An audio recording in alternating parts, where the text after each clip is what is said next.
మన డిస్ప్లే గురించి మాట్లాడితే డిస్ప్లే అయితే క్వాడ్ కర్వ్డ్ డిస్ప్లే అని చెప్పాను కదా. సో ఈ మొత్తం క్వాడ్ అయితే కర్వ్డ్ అయితే వచ్చేసింది అనమాట. డిస్ప్లే వచ్చేసి POLED డిస్ప్లే అనమాట. సో వీడియో చూస్తున్నారా ఎంత కలర్ఫుల్గా గ్రేడియంట్ న్యాచురల్ కలర్స్ అయితే వస్తున్నాయి అనమాట. వీడియోలో ఏ కలర్ అయితే కనిపిస్తుందో అదే కలర్ న్యాచురల్గా అనిపిస్తుంది. డీప్ కలర్స్ అయితే ఏం యాడ్ చేయలేదు. డిస్ప్లే ఎంత క్లారిటీగా ఉందో ఆడియో కూడా అంతే విజిబుల్గా ఉందన్నమాట. ఆడియో వచ్చేసి డాల్బీ వాళ్ళది. ఆడియో అయితే చాలా స్పీకర్స్ అయితే చాలా బాగా వినిపిస్తున్నాయి. ఇంకా డిస్ప్లే ఇదంతా కూడా HDR10+ అనమాట. సో మనం డిస్ప్లే గురించి ఆడియో గురించి అయితే మాట్లాడుకున్నాం కదా. ఇంకోటి వచ్చేసి మోటో ఎడ్జ్ 60 ప్రోలోనే బాక్స్ పైనే మనకు కనిపిస్తుంది AI అని.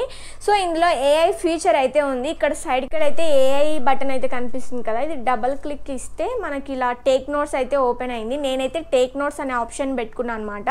యాక్చువల్గా వేరే ఆప్షన్స్ అయితే ఉంటాయి, మీకు చూపిస్తాను. సెట్టింగ్స్లోకి వెళ్ళేసి ఇక్కడ మనకి పైన AI కీ అని టైప్ చేస్తే